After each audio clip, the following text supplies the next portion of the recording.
같이 가운데 우리 수요 예배 나오신 우리 성도님들을 사랑하고 축복합니다. 오늘 말씀을 통해서 하나님의 위로와 은혜를 듬뿍 받아가시기를 소망합니다. 드디어 이제 나오미와 룻이 제 고향 땅인 베들레헴에 도착하게 되었습니다. 마침 그때가 추수 때의 시작이었습니다. 시어머니를 따라서 유다 베들레헴에 돌아온 룻은 시어머니를 모시기 위해서 들에 나가서 또 이삭을 하루 종일 줍게 됩니다. 이제 이 가정에게 생명을 유지하고 살아갈 수 있도록 하나님께서 만드셨죠. 그럼 하나님은 이 가정이 고향 땅인 베들레헴까지 돌아오도록 무엇을 붙잡고 따라오게 만들었을까요? 이들이 하나님이 있는 곳까지, 정말 그 땅까지 올 수 있었던 이유가 무엇일까요? 그것을 보며 하나님의 은혜, 하나님께 주신 그 인도하심을 깨닫기를 소망합니다. 하나님은 자기 백성들에게 고향 땅으로 돌아오길 바라고 있으셨습니다. 사사시대입니다. 사사시대는 자기의 소견이 옳은 대로 행동하는 시대잖아요. 남편이 양식이 없어 고향을 떠났다가 그곳에서 죽고 아들도 죽게 되는 정말 최악인 상황 가운데로 내몰린 나오미입니다. 그러던 하나님은 자기 백성을 향한 사랑을 멈추지 않으셨습니다. 하나님이 고향 땅에서 양식이 있음을 소식으로 전해왔습니다. 그래서 이 백성이 그곳에서부터, 그 모압 땅에서부터 고향 땅인 베들레헴까지 올 수 있었던 이유는 하나님이 이 백성에게 양식이 있다는 희망을 주셨기 때문입니다. 희망을 붙잡고 베들레헴까지 따라오게 만들었죠. 2절 말씀에 모압 여인 룻이 나오미에게 이르되 원하건대 내가 밭으로 가서 내가 누구에게 은혜를 입으면 그를 따라서 이삭을 줍겠나이다 하니 나오미가 그에게 이르되 내 따라 갈지어다 하매. 나오미에게 룻이 무엇에 대해서 요청하고 있습니까? 룻은 시어머니에게 자신이 밭에 가서 일을 하게 해달라고 지금 요청하고 있는 상황입니다. 룻이 하고자 하는 일은 밭에서 이삭을 줍는 일이었습니다. 하지만 그 일은 아무나 할 수 있는 것이 아니었고 그 일은 누군가로 하여금 은혜를 입어야만 가능하였습니다. 이렇게 시어머니를 복양하려는 룻의 마음이 어떻습니까? 정말 따뜻하지 않습니까? 이것은 자신이 며느리로서 시어머니를 위한 룻의 기본 소양이기도 했고요. 또한 시어머니와 자신이 생계를 유지하기 위해서 반드시 해야 되는 일이었습니다. 한편 룻이 이런 간청을 할 수 있었던 것은 그때 시기적으로 보리 추수 때였던 것입니다. 그 보리 추수 때는 이삭 줍기가 가능했습니다. 이 이삭을 가난한 자들을 위해 마련되어진 것이 바로 그때 이스라엘 백성들의 율법이었기 때문입니다. 그러나 이러한 이삭 줍기에도 상당한 겸손한 마음이 필요했고 또한 룻의 경우에는 무엇보다도 지금 시어머니를 복양하고 있습니다. 이런 헌신적인 사랑이 있었기 때문에 조금도 주저하지 않고 그 밭으로 나아갈 수 있었던 거죠. 그런 상황인데 밭에서 일하러 가겠다고 하는 룻의 마음이 정말로 너무나도 아름답지 않습니까? 밭에서 일하는 거 쉽지 않습니다. 아무리 가을 추수라고 해도 그것은 무더운 지방이고 무더운 지역이고 무더운 날씨 속에 있습니다. 밭에서 일하는 것이 얼마나 힘든지 저는 쬐끔합니다. 저는 대학부 시절에 농아일이라고 해서 전라도 고창에 갔었습니다. 고창에 있는 무장교회라고 있는데 거기 거의 8년 동안 매년 갔던 것 같습니다. 여름이 되면 모여서 구옥 가서 그 일을 하면서 도와주는 일이죠. 거기서 밤일들을 하는데 얼마나 무덥고 정말 힘든지 모릅니다. 그런데 그때는 체력이 워낙 좋으니까 힘들지만 하루 종일 일을 해도 기쁨이었습니다. 왜냐하면 그것이 그 교회를 돕는 일이었고 그 밭일을 통해서 그 사람들이 그 교회로 올 수 있도록 만들었기 때문이죠. 전도할 수 있기 때문에 그 밭일은 고되고 덥고 힘들지만 기쁨이었습니다. 다양한 밭에서 일했었습니다. 감자밭도 한번 해봤고 옥수수밭, 또 복분자밭도 있었고요. 또 무화과 나물 열매를 맺는 일을 했습니다. 무화과는 그 나무를 올라가서 그것을 묶어야 그 열매가 잘 열린다고 해서 그 일도 해봤습니다. 어느 하나 쉬운 일이 없습니다. 어떤 밭을 해도 쉽지 않기 때문에 특히 전라도는 그 땅이 넓고 또 그 밭에는 그늘이 없습니다. 그늘이 없어서 태양볕에서 하루 종일 그 일을 해야 되죠. 또 어떤 것을 줄 때 허리를 굽혀서 해야 하기 때문에 허리를 하고 이 농활이 끝나면 항상 근육통으로 시달렸던 기억이 있습니다. 근데 그것을 기쁨으로 감당할 수 있었던 것은 바로 그 교회에게 도움을 주었기 때문이죠. 그리고 결정적인 것은 4박 5일이 끝나면 저희가 4박 5일을 갔었는데 4박 5일이 끝나면 집에 가서 시원한 에어컨에 셀 수 있었다는 그 기쁨도 있었습니다. 그런 이제 끝이 있었기 때문에 그런 기쁨을 또 감당할 수가 있었죠. 근데 루드의 사정은 달랐습니다.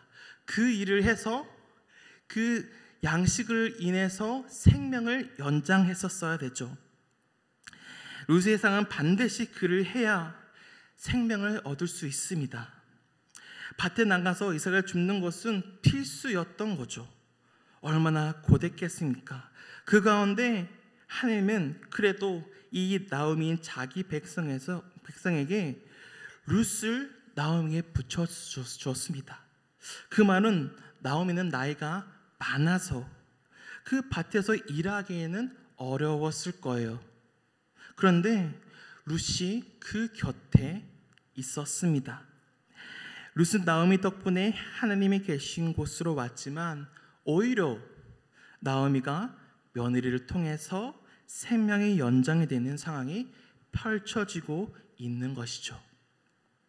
이것은 하나님이 나오미를 위해 룻을 준비해 놓으셨다고 밖에 설명이 안 됩니다. 나오미는 소식을 듣고 고향 땅에 희망을 따라왔지만 그것은 하나님이 나오미와 룻을 부르기 위해서 준비해 놓으신 겁니다.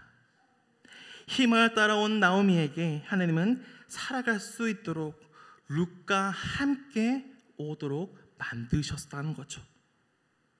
그리고 여기까지 이들이 올 수 있었던 이유가 또 있습니다. 하나님이 이 백성이 나오미에게 믿음을 또 주셨습니다. 믿음을 주셔서 따라오게 만드셨습니다. 3절에 룻이 가서 베는 자를 따라 밭에서 이삭을 줍는데 우연히 엘리멜렉의 친족 보아스에게 속한 밭에 이르렀더라. 나오미는 고향 땅인 베들레헴 가면 살 수 있었던 믿음을 가지고 돌아왔습니다. 근데 나오미의 이 믿음은요, 막연한 믿음이 아니었습니다. 또한 희망 또한 막연한 희망이 아니었다는 겁니다.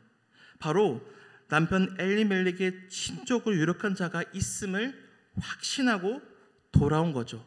그것을 보고 희망을 가지고 이 베들레헴 고향 땅으로 돌아온 겁니다. 이것은 또 하나님이 자신을 보호하고 생명을 주실 분임을 믿고 돌아온 거죠. 그 사람이 바로 그 유력한 자가 바로 보아스였습니다. 그럼 보아스는 어떤 사람인가? 보아스는 베들레헴 근교에 많은 밭을 가지고 있는 부유한 사람이었습니다. 또 그의 이름이 가진 뜻이 그에게는 힘이 있다라는 의미이기도 합니다.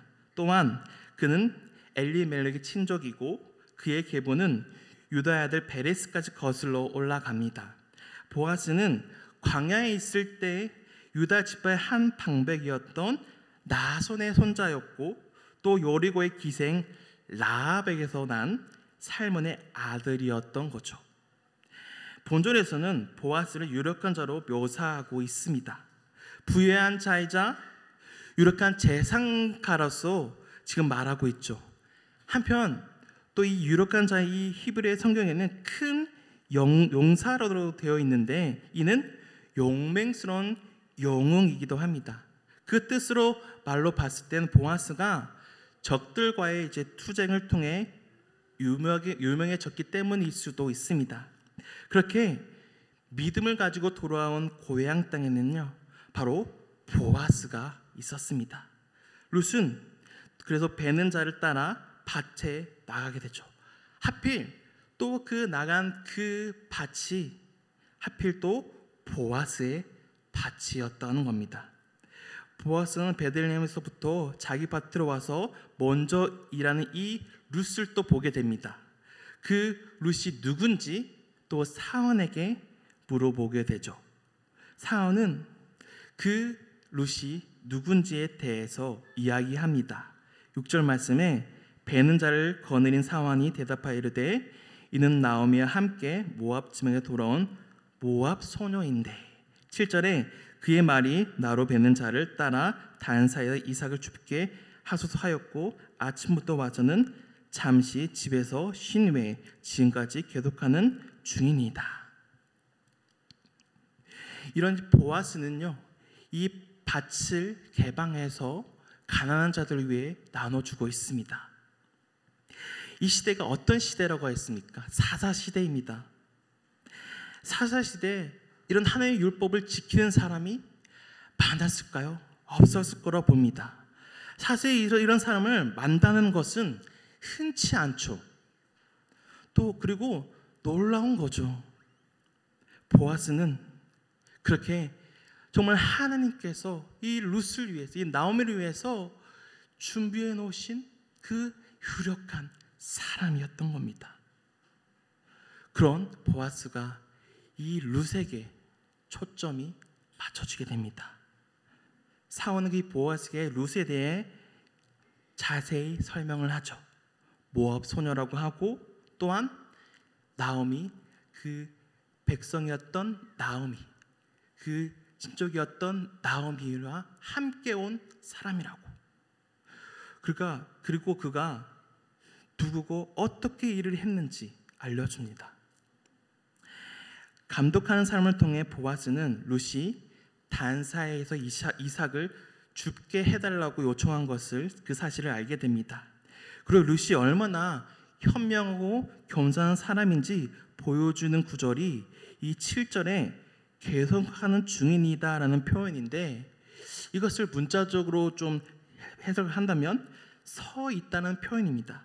즉 룻이 아직까지 그때는 이삭 죽기를 시작하지 않고 밭주인의 허락을 받기 위해 선체로 기다리고 있었다는 거죠. 일꾼들의 감독자는 이와 같이 그것을 주인의 허락이 내릴 때만이 그 일을 할 수가 있었던 겁니다. 이런 점을 봤을 때 룻은 정말 현명한 사람이었던 것 같습니다. 밭의 감독자의 말에도 순종하였고 또 그래서 눈에 들었고 자신의 일에도 최선을 다해서 아침부터 저녁까지 그렇게 일을 한 겁니다. 바로 자신의 시어머니를 위해서 그 일을 감당한 거죠.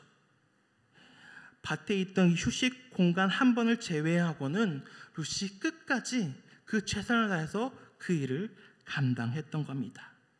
사원이 이 모든 모습을 지켜봤습니다.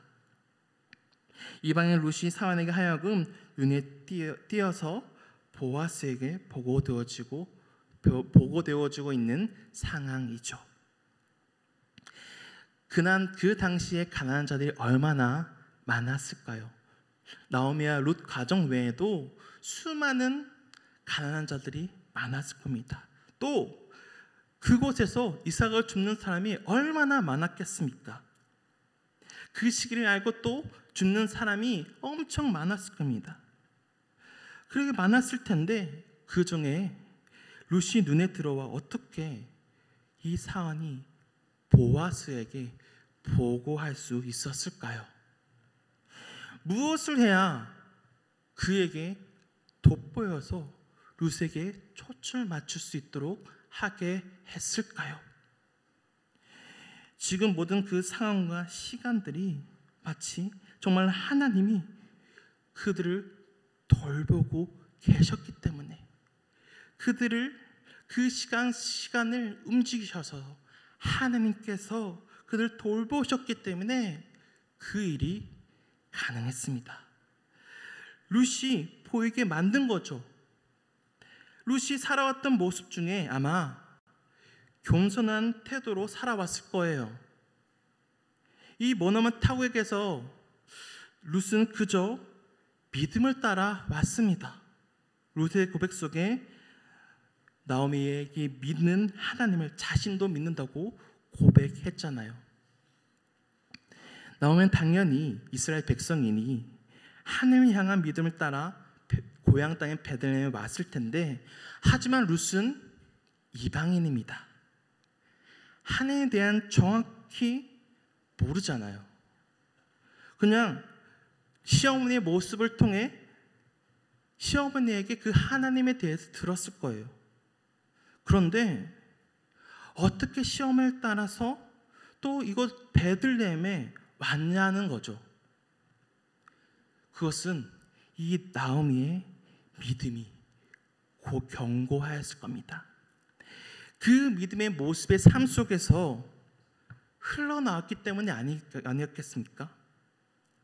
룻은 그 모습을 보았고, 그 시어머니의 믿음의 생활을 보았고, 그 모습을 보았고, 이 나오미와 함께 가기로 결심하고 그 베들레헴으로 왔습니다.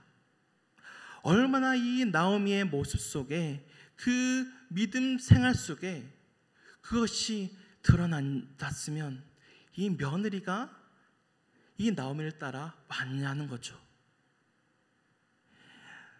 나오미는 며느리들에게 정말 인격적으로 사랑으로 대한 겁니다. 자신이 망하자 이 며느리들에게 자신을 떠나라고 한 그 자체가 그 며느리들을 사랑으로 대했다는 증거입니다. 그래서 룻은 이 시어머니가 믿는 하나님이라면 자신도 믿겠고 자신의 하나님이 되기를 바랬던 것이 아닌가 봅니다. 그러면 이 모든 것을 종합해 봤을 때 두 여인은 정말 그 베들레헴에 있는 양식이 있다는 그 희망과 하나님께서 자신을 살리겠다는 그 믿음을 가지고 이 고향 땅인 베들레헴에 오게 되었습니다. 이 모든 것을 봤을 때 이것은 하나님께서 주신 절대적인 은혜가 아닌가 봅니다. 그들은 하나님이 은혜를 주셔서 그것들을 붙잡고 따라 이곳까지, 그 베들레헴까지 오게 만드셨습니다. 나오미는 양식이 있다는 소식을 듣고 희망이 생겼고 즉시 그것을 붙잡고 고향 땅으로 향했습니다. 또 하나님을 향한 믿음을 가지고 왔을 뿐입니다.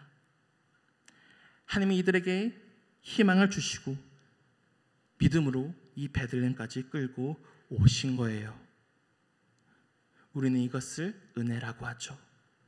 그들에게 보아스가 등장하자 그때부터 나오미의 모든 상황, 그 룻의 상황이 바뀌게 됩니다. 모든 초점이 또 룻에게 맞춰지죠. 룻이 보아스를 만나자 이제 이 가정에 새로운 삶이, 새 생명이 시작되었습니다. 생명이 열리기 시작했습니다. 이 가정에 남자가 없어서 아무런 희망이 없던 상황 가운데 유력한 자를 하나님이 예배해 놓으셨습니다. 그럼 이들이 베들레헴까지 오도록 누가 만드셨습니까?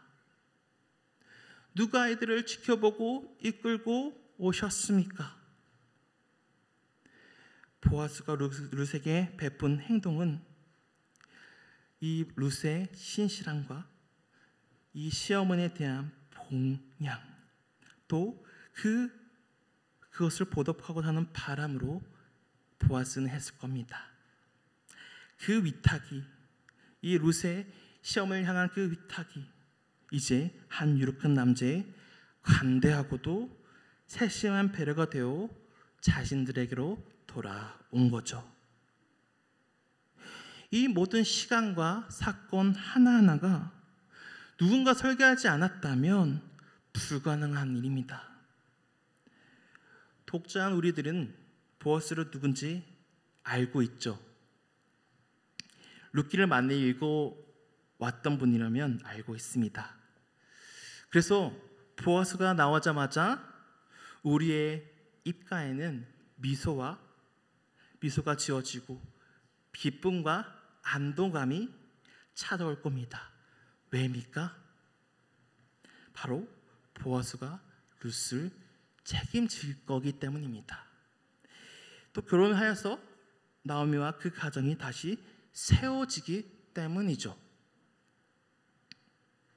하나님이 이 가정에게 희망과 믿음을 주셨습니다. 그것들을 붙잡고 이 베들레헴까지 오게 만드신 분이 바로 우리 하나님이십니다. 나옴에게 베들레헴에 양식이 있다는 소식이 들리게 하신 분이 하나님이시었습니다. 베들레헴에 가면 살 수 있는 희망을 주셨지만 그것을 붙잡고 그들이 따라왔습니다. 또 하늘을 향한 믿음을 붙잡고 믿음을 따라왔습니다. 왔을 때 하나님은 그들을 위해 구원할 한 사람을 준비해 두셨죠. 나오미와 룻은 그렇게 자신들의 상황이 바뀌는 것을 보며 자신들의 그 아무런 희망도 없던 그 상황 가운데 희망이 생기고 생명이 연장되는 그 모습을 보며 누구를 찬양하겠습니까? 누가 자신을 인도하셨다고 여기겠습니까? 바로 하나님이 자기들에게 은혜를 주셨구나. 이곳까지 하나님이 주신 은혜를 주셔서 하나님께서 은혜를 주셔서 돌아오게 만드셨구나 라고 고백하지 않겠습니까? 그래서 희망을 본 나오미는 아무런 희망이 없는 그 모압 땅에서 일어나서 그 희망이 있는 고향 땅 베들레헴으로 걸어갔습니다.